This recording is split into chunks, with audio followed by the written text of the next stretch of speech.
Bapaknya ternyata memang spesialis di arsitektur itu sendiri. Di arsitek aha. ada namanya program profesi arsitek. Berpusat atau berfokus pada manusia. Jadi ketika manusia eklektisme ya. Apa tuh? Nggak berat ya, rasanya. Memang arsitektur juga.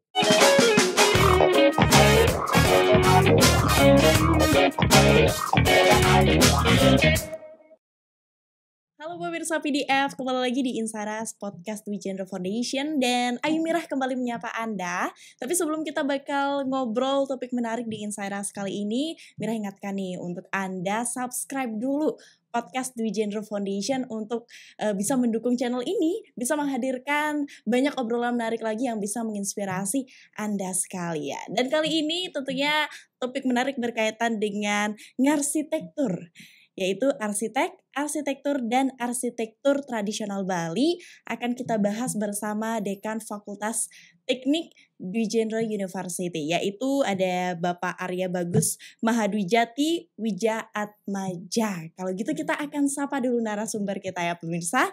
Halo Pak, selamat sore ya Pak Arya. Sore. Apa kabar hari ini Pak? Kabar baik. Kabar baik. Ada jadwal mengajar hari ini? Kebetulan enggak. Kebetulan enggak ya. Jadi kita bakal ngobrol pastinya di PDF bareng Pak Arya berkaitan dengan ngarsitektur. Tapi sebelum kita bakal ngobrol nih Pak, mungkin kalau dari Bapak sendiri boleh nih menceritakan, karena Bapaknya ternyata memang spesialis di arsitektur itu sendiri Pak ya. Iya. Boleh dikasih tahu. Berarti kemarin S1, S2 itu di kuliah teknik Pak? S1 saya selesaikan di Universitas Udayana, Fakultas Teknik, jurusan arsitektur. S2 di universitas yang sama, Udayana juga, di program magister arsitektur, konsentrasinya perencanaan dan manajemen pembangunan desa dan kota. Oke, desa dan kota. Karena kali ini topik kita nggak jauh-jauh dari yang namanya arsitektur tradisional Pak ya. Dan kalau di Bali ternyata punya beberapa item yang cukup mengkhusus kalau dibandingkan daerah lain, benar Pak? Sekali. Baiklah, kita sebelum akan membahas lebih lanjut berkaitan dengan hal itu ya pemirsa ya. Kalau ngomongin tentang arsitektur kadang banyak yang salah kaprah nih Pak, atau kadang kebalik gitu ya. Berarti sebenarnya untuk arsitek dan juga arsitektur ini seperti apa? Yang banyak salah kaprah di masyarakat kan arsitek itu profesinya, tapi kadang-kadang dicampur adukan arsitektur itu profesinya. Tapi sebenarnya arsitektur adalah hasil karyanya. Arsitek profesinya. Nah, seperti itu. Berarti kalau misalnya saya nih yang sudah menempuh pendidikan di arsitektur, saya itu ada program lanjutan untuk bisa menjadi arsitek? Ada, namanya program profesi arsitek. Jadi itu durasinya 3 tahun, 2 tahun kuliah, 1 tahun magang. Jadi baru bisa meraih label sebagai arsitek yang terdaftar di Dewan Arsitek Indonesia. Seperti itu. Baik, berarti kalau saya sudah jadi arsitek, saya baru bisa menghasilkan arsitektur gitu Pak? Benar sekali. Jadi setelah memiliki surat tanda registrasi arsitek, baru bisa melakukan praktik arsitektur. Seperti yang dituangkan dalam Undang-Undang Arsitek Nomor 6 Tahun 2017. Jadi harus punya surat tanda registrasi arsitek baru bisa berprofesi sebagai arsitek. Tapi kalau jenis arsitek itu ada banyak Pak ya? Kalau dari segi langgam ada banyak.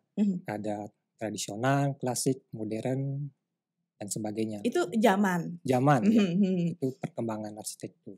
Iya. Tapi melihat saat ini Pak, kalau di Bali kan memang mengkhusus, kita biasanya punya hal-hal yang tertentu dan sejak dulu memang ada, yaitu berkaitan dengan arsitektur tradisional itu. Kalau sekarang masih relevan nggak Pak untuk penggunaannya? Iya, ini pertanyaan yang banyak ditanyakan ya, apakah arsitektur tradisional Bali masih relevan atau tidak.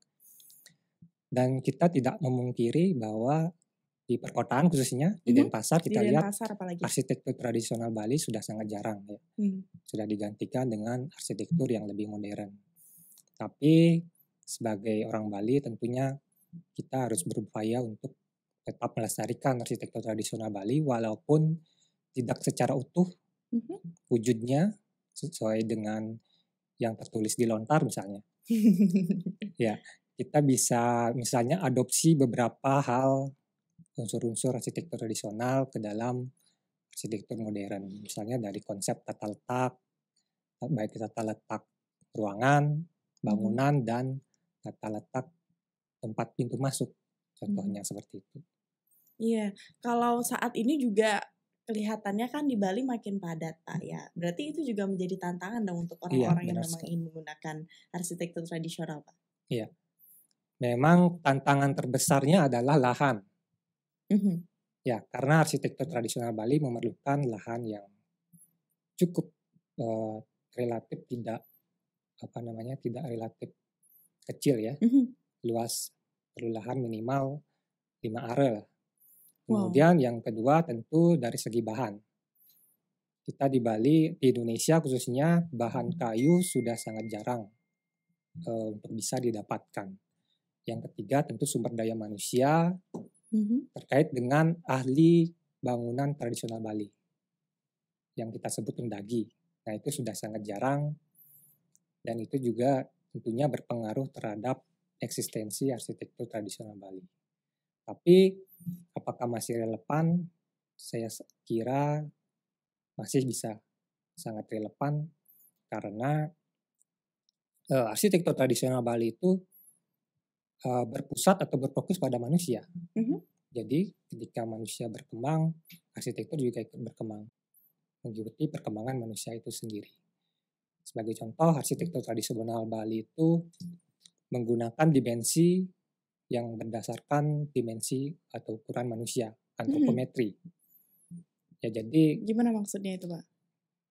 dimensinya menggunakan badan manusia sebagai dimensi. Misalnya eh, ketika kita merentangkan tangan seperti Mhm. ini disebut satu depa, itu umumnya digunakan sebagai dimensi untuk mengukur panjang pekarangan. Ya, Mmm. kemudian, nah itu kan tadi pekarangan, kemudian jarak antar bangunan menggunakan ukuran yang ada pada kaki. Pada Itu ada kaki perhitungannya tersendiri, Pak? ada Maksudnya berapa langkah gitu ya? ada beberapa langkah itu dalam lontar disebutkan seperti demikian. Kemudian untuk dimensi di dalam bangunan menggunakan dimensi yang terdapat pada tangan kita. Jadi secara makro ke mikro, dimensi yang paling besar pada tubuh manusia kan ketika kita bertangan-tangan. Mhm. Kemudian di dalam lahan tersebut antar bangunan menggunakan kaki. Di dalam bangunan menggunakan dimensi tangan. Jadi sangat bisa dikatakanlah sistematis lah dimensinya dari yang besar ke kecil. Jadi seperti itu. Wow, ini berarti kalau yang sekolah arsitektur harus belajar lontar juga nggak nih, Pak? Iya, kita di program studi arsitektur memang ada mata kuliah studio arsitektur tradisional yang studio 1 sampai 3. Jadi ada 3 mata kuliah yang berfokus pada arsitektur tradisional Bali. Oke, itu Ya. landasannya, lontar Bali juga? Lontar Astakosala Kesali, Hmm. Astabumi. Jadi 2 lontar itu merupakan sumber utama dalam merancang arsitektur tradisional Bali. Tradisional Bali. Ya. Boleh Pak digambarkan sedikit Astakosala Kesali sama yang lagi satu itu? Astabumi. Ya Astabumi itu karena kan kita Ya. mungkin sering dengar Pak, tapi pemahaman kita nggak sebegitu taunya cuma istilahnya aja apa Ya. berarti sebenarnya? Kalau Astabumi itu lebih terkait dengan lahan ya. Kalau dalam arsitektur namanya site. Dari segi dimensi, pemilihan lokasi atau lahannya, kemudian jenis tanahnya dan sebagainya. Sedangkan Oh. Astakosala Kesali itu lebih berfokus pada dimensi tradisional Bali seperti yang saya katakan tadi, ada adepe, atampa, atapak ngandang dan sebagainya. Itu berarti kayak posisinya dia di lahan itu, Pak? Oh ya, itu di Astakosala Kesali Iya, itu, ya benar. benar. Posisi bangunan kan bangunan Bali itu sifatnya banyak masa ya. Ada banyak bangunan di dalam lahan. Satu lahan, ya. iya. Jadi dalam Astakosala Kesali diatur tentang jarak antar bangunan tersebut. menggunakan dimensi manusia, antropometri tadi yang saya sebutkan tadi, ADP, Atampa, Atapa Ngandang dan sebagainya. Nah, kalau misalnya lahannya itu luas kan bisa gede bangunannya Pak. Iya. Tapi kalau misalnya lahannya lebih kecil berarti untuk ukuran bangunan juga harus disesuaikan Pak ya, supaya artinya masing-masing posisi yang seharusnya itu terpenuhi gitu Pak. Iya. Nah, disitulah fleksibilitas arsitektur tradisional Bali ya. Iya. Karena arsitektur tradisional Bali mengikuti kebutuhan manusia itu sendiri. Menyesuaikan Ya, gitu ya. menyesuaikan. Kalau lahannya sempit, itu juga bisa disiasati menggunakan dimensi-dimensi yang juga diperkecil ya. Jadi tadi ada yang besar, ada yang kecil, kita gunakan yang kecil untuk lahan sempit. Jadi seperti itu.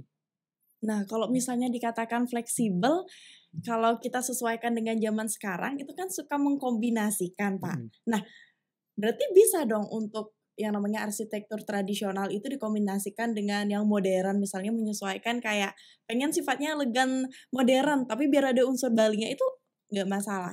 Oh, bisa saja. Kalau dalam teori arsitektur kan ada yang namanya eklektisme ya. Apa tuh? Nggak berat bahasanya. Memilih unsur-unsur dari arsitektur tertentu, kemudian diadopsi dalam arsitektur masa kini. Jadi seperti itu. Jadi arsitektur tradisional Bali bisa diterapkan, dikombinasikan dalam arsitektur kontemporer atau masa kini. Dan itu juga diatur dalam perda ya, perda bangunan gedung. Jadi setiap anggota masyarakat yang ingin membangun suatu bangunan, khususnya di Bali, itu harus mengikuti kaidah-kaidah arsitektur tradisional Bali. Kalau tidak bisa secara utuh dengan lahan yang luas, bisa diadopsi seperti tadi, misalnya ornamen tradisional ditempatkan pada fasad atau tampilan bangunan. Kemudian konsep tata letak. Kalau di Bali kan setiap rumah tentu punya merajan. Iya. Jadi di merajan, posisi merajan itu adalah kajak angin ya, utama mandala. Jadi konsep tata letak tersebut bisa diterapkan atau digunakan pada arsitektur kontemporer masa kini. Jadi tidak terlalu nggak baku banget, nggak kaku, tidak kaku gitu Pak ya. Tapi fleksibel. Iya. Kalau melihat situasi dalam artian pembangunan masa kini seperti itu Pak, trennya, gimana Bapak melihat arsitektur tradisional ke masa depan Pak? Menurut sudut pandang Bapak deh ya soal itu. Iya. Kalau bicara soal tren, ini kan trennya yang barat mencari ke timur, yang timur mencari ke barat. Barat-baratan. Jadi kalau melihat di masa depan, saya optimis arsitektur tradisional Bali dapat bertahan ya, walaupun dari segi wujud tidak utuh, tapi konsep dan nilainya masih tetap bertahan. Karena arsitektur itu kan bukan sekedar wujud, tapi sharing value. Bagaimana kita membagi nilai makna dalam arsitektur sesuai dengan konteks kekinian. Jadi menurut saya sih arsitektur tradisional Bali bisa bertahan dalam konteks kekinian karena sifatnya yang tadi fleksibel seperti tadi. Menurut saya seperti itu. Iya.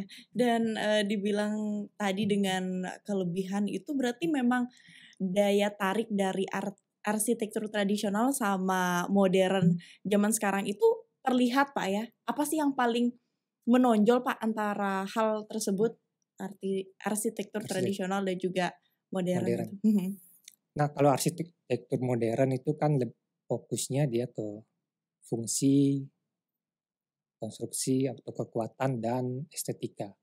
Kalau arsitektur tradisional sama juga fungsi, konstruksi, estetika ditambah dengan makna. Nah, Nah, value. Gimana, makna Pak? ini, manusia itu kan hidup mencari makna ya. Iya. Jadi tanpa makna kita hidup ini tidak terasa hampa, tidak Iya. bermakna. Jadi arsitektur tradisi, tidak hanya arsitektur tradisional Bali, itu menawarkan pengayaan istilahnya pengayaan emosi, pengayaan psikologis terhadap penghuni. Beda dengan arsitektur modern misalkan. Itulah kenapa banyak orang-orang dari luar negeri itu mencari arsitektur tradisional di belahan bumi timur misalnya. Karena arsitektur tradisi itu adalah jejak dari sebuah upaya untuk mencari jati diri manusia. Jadi arsitektur bukan sekedar hanya wadah, Nggak sekedar bangunan gitu. ya, tapi juga harus mampu bertutur, berkomunikasi dengan baik dengan penghuni maupun dengan orang dan lingkungan di sekitarnya. Jadi itulah kenapa arsitektur tradisional menurut saya sangat-sangat masih relevan dengan konteks kekinian. Dan menjadi daya tariknya tetap karena nilai itu ada, Pak ya? Iya, nilai dan makna. Berarti kalau misalnya disinggung tadi soal lingkungan, terus juga orangnya, kalau bangunan Bali juga nggak jauh-jauh pasti ada Merajan, berarti itu Trihita Karananya sangat berkaitan, Pak ya, ketika dalam pembangunan itu? Iya, tepat sekali. Karena dalam arsitektur tidak hanya membangun manusia, tapi juga membangun hubungan. Baik antara manusia, dengan Tuhan, dan juga dengan lingkungan. Karena arsitektur sendiri itu kan bukan hanya bangunan gedung. Tapi bagaimana bangunan gedung itu berinteraksi dengan lingkungannya. Dalam hal ini, dalam hubungan dengan lingkungan, kalau di Barat, itu doktrinnya ya, kalau bisa dibilang menguasai alam ya. Cenderung berupaya untuk menguasai alam atau menguasai lingkungan. Tapi kalau di timur, kita bersahabat dengan alam, ya, menyatu dengan alam.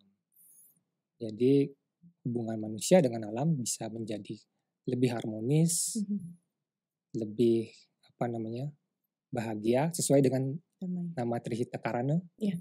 Tiga penyebab kebahagiaan. Nah, itulah yang kita cari dalam berarsitektur. Keamanan, kenyamanan, kesehatan, kemudahan. Ya. Jadi seperti itu. Nggak cuma estetik yang dilihat, berarti pemaknaan rasa dari arsitek yang membuat sebuah arsitektur tradisional pun memang benar-benar harus ditampakkan gitu, Pak. Iya, benar sekali. Dengan menyesuaikan beberapa hal.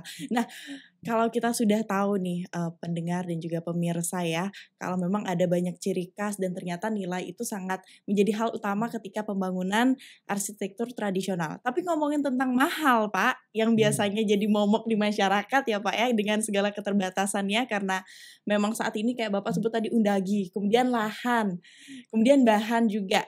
Berarti bisa dikatakan sesuai ya Pak, nilai dan juga harga yang harus kita bayarkan ketika kita membuat arsitektur tradisional itu? Menurut saya sih sesuai ya. Karena seperti itu tadi, kita kan selain sebagai wadah, kita mencari makna. Jadi ketika kita mengaplikasikan arsitektur tradisional Bali, kita dapat mencari makna dari lingkungan sekitar, dari hunian kita, sehingga kita bisa hidup dengan nyaman, aman, sehat, dan mudah. Ya. Bisa dikatakan pelestari budaya juga melalui arsitektur bisa Pak ya? Benar sekali. Nah kalau gitu Pak, karena sudah di menit-menit terakhir, mungkin ada hal yang Bapak ingin sampaikan kepada pemirsa nih utamanya yang ingin membangun ataukah menumbuhkan kesadaran mereka nih berkaitan dengan arsitektur tradisional di masa kini seperti apa Pak? Silakan. Baik, terima kasih. Jadi kita hidup di zaman yang sudah mengglobal ya. Kita tidak menolak perubahan, ya, benar. Tapi alangkah baiknya jika kita tetap memiliki jati diri sebagai orang Bali, orang Nusantara, dengan menerapkan prinsip-prinsip, kaidah-kaidah, dan nilai-nilai arsitektur tradisional baik dalam membangun hunian dan lingkungan binaan secara umum, baik dari segi keamanan, kenyamanan, kesehatan, dan kemudahan tadi. Saya kira seperti demikian. Iya, sangat luar biasa karena lagi-lagi makna rumah ya pemirsa ya memang punya arti yang mendalam. Jadi ya kalau bisa seperti Bapaknya bilang kita sama-sama lestarikan dan itu jati diri dari kita yang memang tinggal di Bali ini dengan segala kekayaan yang kita punya Pak ya berkaitan Iya, dengan benar. kekayaan arsitektur tradisional. Nah kalau gitu pemirsa tidak terasa kita sudah di penghujung untuk podcast hari ini dan pastinya mendapat gambaran baru ya. Jangan ragu lagi kalau memang ada cuannya lebih bolehlah untuk membuat arsitektur tradisional Bali baik dalam bangunan hunian maupun bangunan lainnya Pak ya. Nah kalau gitu demikian podcast Dwi Genre Foundation di Insaras kali ini pemirsa. Sekali lagi jangan lupa subscribe untuk selalu mendukung PDF menghadirkan karya lainnya yang bisa menarik dan juga inspiratif untuk Anda sekalian. Kalau gitu sampai jumpa di Insaras selanjutnya. Goodbye!